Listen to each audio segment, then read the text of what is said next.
നല്ല രുചികരമായിട്ടുള്ള വളരെ എളുപ്പത്തിൽ തയ്യാറാക്കാൻ പറ്റുന്ന ഹെൽത്തി ആയിട്ടുള്ള ഒരു പലഹാരമായിട്ടാണ് ഇന്ന് വന്നിരിക്കുന്നത്.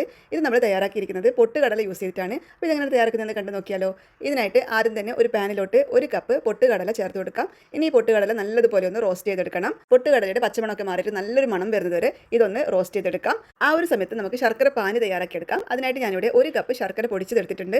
അതൊരു പാത്രത്തിലോട്ട് ഇട്ട് കൊടുക്കാം. അതിനുശേഷം അതേ കപ്പിൽ തന്നെ 1 കപ്പ് അളവിൽ വെള്ളം കൂടി ചേർത്തിട്ട് നമുക്ക് ശർക്കര പാനി തയ്യാറാക്കിയെടുക്കണം. അങ്ങനെ ഒറ്റ നൂൽ പരുവൊന്നാവേണ്ട ആവശ്യമില്ല, ജസ്റ്റ് ഒന്ന് തിളച്ച് വന്നാൽ മതി. ഈ സമയം കൊണ്ട് ഇതാ നമ്മുടെ പൊട്ടുകടല ഇവിടെ നല്ലതുപോലെ റോസ്റ്റായി വന്നിട്ടുണ്ട്. ചെറുതായിട്ട് കളറൊക്കെ ഒന്ന് ചേഞ്ച് ആയിട്ടുണ്ട്. ഈ സമയത്ത് നമുക്ക് സ്റ്റൗ ഓഫ് ചെയ്ത് കൊടുക്കണം. എന്നിട്ട് ഇതിൻ്റെ ചൂട് ചെറുതായിട്ടൊന്ന് മാറി വരുമ്പോഴേക്കും നമുക്കിത് മിക്സിയുടെ ജാറിലിട്ടിട്ട് നല്ലതുപോലെ ഒന്ന് പൊടിച്ചെടുക്കണം. ഒട്ടും തന്നെ തരിയൊന്നും ഇല്ലാതെ നല്ല ഫൈൻ പൗഡറായിട്ട് വേണം പൊടിച്ചെടുക്കാനായിട്ട്.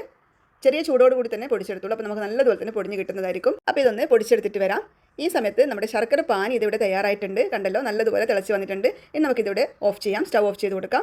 നമ്മുടെ പൊട്ടുകടല നല്ലതുപോലെ തന്നെ പൊടിച്ചെടുത്തിട്ടുണ്ട്. അത് നമുക്ക് ഇതേ പാനിലോട്ട് തന്നെ ഇട്ട് കൊടുക്കാം. അതിനുശേഷം ഇതിലേക്ക് ശർക്കര പാനി ചേർത്തിട്ട് നല്ലതുപോലെ ഒന്ന് മിക്സ് ചെയ്ത് കൊടുക്കാം. ശർക്കര പാനിക്ക് ചൂടുണ്ട്, അത്യാവശ്യം ചൂടോട് കൂടി തന്നെയാണ് മിക്സ് ചെയ്ത് കൊടുക്കുന്നത്. ശർക്കര പാനി ഒഴിച്ചു കൊടുക്കുന്ന അതേ സമയത്ത് തന്നെ നല്ലതുപോലെ ഒന്ന് മിക്സ് ചെയ്ത് കൊടുക്കാൻ ശ്രദ്ധിക്കണം. നന്നായിട്ട് തന്നെ മിക്സ് ചെയ്തെടുക്കണം.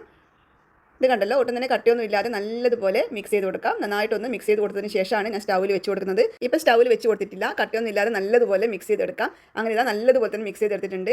ഇനി നമുക്കിത് സ്റ്റൗവിൽ വെച്ച് കൊടുക്കാം. സ്റ്റൗവിൽ വെച്ചിട്ട് ലോ ടു മീഡിയം ഫ്ലെയിമിലിട്ടിട്ട് നല്ലതുപോലെ ഇളക്കി കൊടുക്കണം. നന്നായിട്ട് തന്നെ ഇങ്ങനെ ഇളക്കി കൊടുക്കാം. പെട്ടെന്ന് തന്നെ ഇത് തയ്യാറായി കിട്ടുന്നതായിരിക്കും. ഇതിലോട്ട് 1 സ്പൂൺ നെയ്യ് ചേർത്ത് കൊടുക്കാം. മൊത്തത്തിൽ ഞാനിതിലേക്ക് 2 ടേബിൾ സ്പൂൺ അളവിൽ നെയ്യാണ് യൂസ് ചെയ്തിട്ടുള്ളത്. നിങ്ങൾക്ക് വേണമെങ്കിൽ 1 ടേബിൾ സ്പൂൺ നെയ്യ് യൂസ് ചെയ്താലും മതിയാകും. എന്നിട്ട് നല്ലതുപോലെ ഇങ്ങനെ ഒന്ന് മിക്സ് ചെയ്ത് കൊടുക്കാം. വളരെ പെട്ടെന്ന് തന്നെ ഇത് തയ്യാറായി കിട്ടുന്നതായിരിക്കും. ഏകദേശം 5 മിനിറ്റ് കൊണ്ട് തന്നെ നമുക്കിത് തയ്യാറായി കിട്ടും. അപ്പോൾ ഞാൻ ഇതിലോട്ട് കുറച്ചുകൂടി നെയ്യ് ചേർത്ത് കൊടുത്തിട്ടുണ്ട്. എന്നിട്ട് നന്നായിട്ട് തന്നെ ഇങ്ങനെ മിക്സ് ചെയ്ത് കൊടുക്കാം. ഈ സമയത്തൊക്കെ ഫ്ലെയിം വേണമെങ്കിൽ മീഡിയം ടു ഹൈ ഫ്ലെയിം വെച്ച് കൊടുത്തോളൂ, കുഴപ്പമൊന്നുമില്ല. നല്ലതുപോലെ ഇങ്ങനെ മിക്സ് ചെയ്തെടുത്താൽ മതി.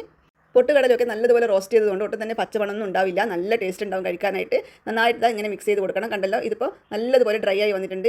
ഈ ഒരു കണ്ടീഷൻ ആകുന്നത് വരെ നല്ലതുപോലെ മിക്സ് ചെയ്ത് കൊടുക്കണം. അപ്പോൾ ഇത് കണ്ടല്ലോ, ഇതിപ്പോൾ നല്ലതുപോലെ ഡ്രൈ ആയി കിട്ടിയിട്ടുണ്ട്. ഇനി നമുക്ക് സ്റ്റൗ ഓഫ് ചെയ്ത് കൊടുക്കാം. സ്റ്റൗ ഓഫ് ചെയ്തിട്ട് ഇതൊരു നെയ്യ് പുരട്ടിയ പാത്രത്തിലോട്ട് മാറ്റി കൊടുക്കണം. നെയ്യ് പുരട്ടിയ പാത്രത്തിലോട്ട് മാറ്റുന്നത് കൊണ്ട് നമുക്ക് വളരെ പെട്ടെന്ന് ഇങ്ങനെ ഷേപ്പ് ചെയ്ത് കൊടുക്കാൻ പറ്റും. നന്നായിട്ട് തന്നെ ഷേപ്പ് ചെയ്തെടുക്കാൻ പറ്റും.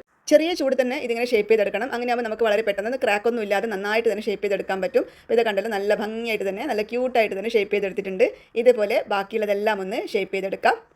അങ്ങനെ ഇതാ ഇത്രയും തന്നെ നമുക്ക് കിട്ടിയിട്ടുണ്ട്.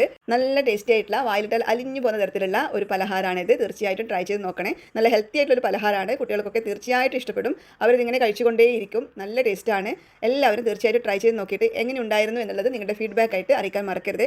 അതുപോലെ വീഡിയോ ഇഷ്ടപ്പെട്ടിട്ടുണ്ടെങ്കിൽ ലൈക്ക് ചെയ്യാനും ഷെയർ ചെയ്യാനും മറക്കരുത്. ചാനൽ സബ്സ്ക്രൈബ് ചെയ്തവരാണെങ്കിൽ ചാനൽ സബ്സ്ക്രൈബ് ചെയ്ത് സപ്പോർട്ട് ചെയ്യാനും മറക്കരുത്. നമുക്ക് വീണ്ടും പുതിയൊരു വീഡിയോ ആയിട്ട് കാണാം.